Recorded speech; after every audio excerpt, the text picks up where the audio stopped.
അങ്ങനെ നീ കുറേ നാളത്തെ ഒരു ആഗ്രഹം സാധിച്ചെടുത്തൊരു ദിവസമായിരുന്നു കേട്ടോ ഇന്ന്. അപ്പോൾ രാവിലെ ബ്രേക്ക്ഫാസ്റ്റ് പുറത്തുനിന്നാണ് കഴിച്ചാൽ പൂരി മസാലയും ഇഡ്ഡലിയും നമ്മുടെ പൊടിച്ചമ്മന്തിയൊക്കെ കൂട്ടിയിട്ട് നല്ലൊരു ബ്രേക്ക്ഫാസ്റ്റ് കഴിച്ചിട്ട് തുടങ്ങി കേട്ടോ.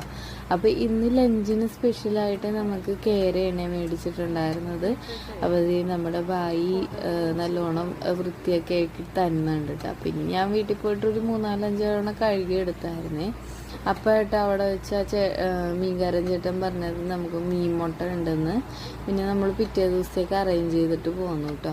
അങ്ങനെ ഇതാട്ടോ നമ്മുടെ കോട്ടേഴ്സിൻ്റെ അടുത്തുള്ള ഒരു സ്ഥലത്തു നിന്നാണ് നമ്മൾ മീൻ മേടിച്ചത്.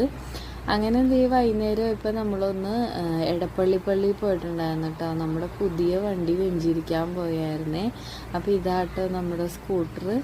അത് കഴിഞ്ഞ് പിള്ളേരെയും കൊണ്ടൊന്ന് കറങ്ങാമെന്ന് വിചാരിച്ചു. എന്തായാലും വണ്ടിയൊക്കെ എടുത്തല്ല. അങ്ങനെ പിള്ളേരെയും കൊണ്ടൊന്ന് ചങ്ങമ്പുഴ പാർക്കിലൊക്കെ പോയി കുറേ നേരം അവരുടെ കൂടെ സ്പെൻഡ് ചെയ്തിട്ടോ. അപ്പോൾ ഹാരഹയിൽ ഊഞ്ഞാലൊക്കെ ആടുന്നുണ്ട്. മിസ് ബേബി ആണെങ്കിൽ അവിടുത്തെ തരി വറുക്കുന്നതിൻ്റെ ബിസിയിലായിരുന്നു കേട്ടോ.